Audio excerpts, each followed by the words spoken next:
It's not just the heat that'll kill you. Last month, our AC went out during that insane heat wave. You know the one. The one where it felt like the sun parked itself directly over the Midwest. The house we rent turned into a sauna, and my roommates and I were desperate for somewhere to cool off. That's when someone suggested the Quarry. It was the worst idea we ever had. There's this abandoned limestone quarry at the edge of town.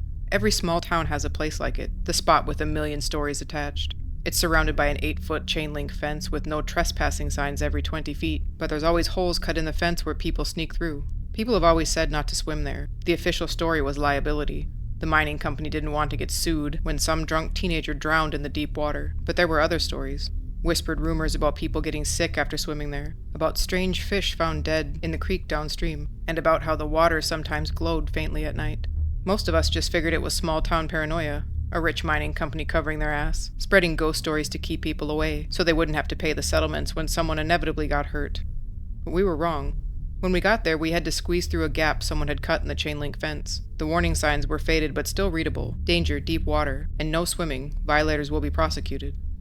I noticed things immediately beyond the fence. There were no birds, not a single one, even though the surrounding woods were full of them. The water was unnaturally warm despite it being spring-fed, and it had this weird oily film on top. My phone had lost signal the moment we stepped near the water's edge. I was ready to just sweat it out in the car, but Josh, he always had to be the tough guy. He laughed and plugged his nose, and cannonballed right in the murky water.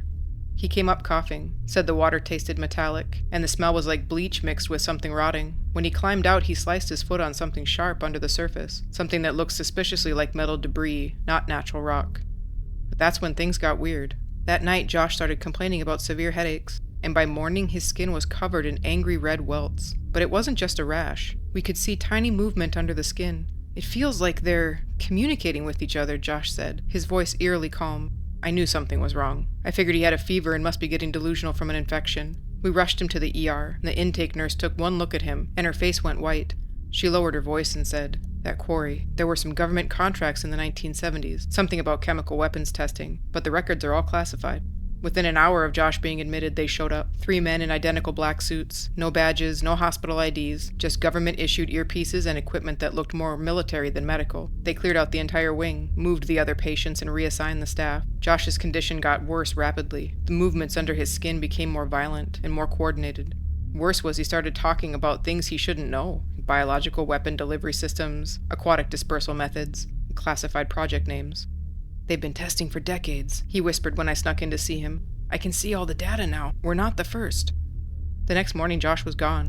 Not discharged, but gone. His room was stripped and sanitized, and according to the hospital's computer system, he hadn't been there at all. The staff I'd spoken to the day before acted like they'd never even seen me, and when I mentioned Josh's name, they just stared at me blankly. I tried calling Josh's family. His parents said they'd never had a son named Josh. When I tried to show them pictures on my phone, the images came up corrupted. That's when I started digging. I found declassified documents from 1978 mentioning Project Clearwater, biological weapons testing using aquatic delivery systems. The test site coordinates matched with the quarry exactly. I discovered missing persons reports going back decades. All people who had swam there. All cases closed with no explanation. The quarry wasn't just used for industrial dumping. It was a testing ground, and it still is. The itching started 3 days ago.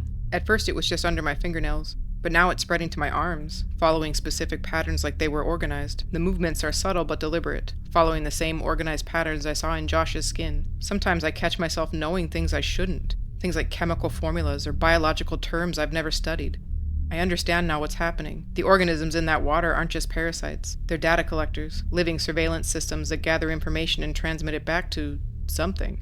I've noticed new cameras around the quarry, and they weren't there before. Federal-style warning signs with official government formatting. Local police patrol in the area constantly now. But they're not keeping people out. They're monitoring who goes in. The water is still there, and they're still running tests. I think I'm becoming part of the experiment now. The itching is getting stronger, and I can feel them learning from me, cataloging everything I know. I tried to warn people online, but my posts keep getting deleted. My internet history shows sites I've never visited.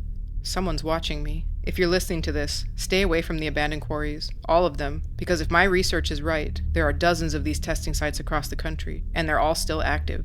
The movements under my skin are getting more aggressive. Sometimes I hear them whispering coordinates, locations of other sites. I think they want me to go there. I think they want me to help them spread. This story is fictional, but the horrors of contaminated water are very real. I'm Megan, the voice behind the scary stories from the Haunted Grove, and while I love sharing scary stories like this one with you, water contamination isn't just a horror story. It's a life-threatening reality for millions of people around the world every single day. Water connects us all. It's essential for life, everywhere, for everyone. The characters in this story made a choice to swim in the contaminated water, but there are countless people who don't get that choice, because they don't even have access to clean, safe water. That's why I'm proud to be part of Team Water, the biggest creator crowdfunding campaign ever. Through the month of August, we have a goal of raising $40 million and to partner with local communities in over 6 continents to build solutions to open access to clean, life-saving water to 2 million people. Be part of the team and help us reach our goal by going to teamwater.org right now to donate. Every dollar gives one person access to clean water for a year, and $20 will give them access for decades. Let's make history and do some good, because water connects us all, and everyone deserves access to clean water.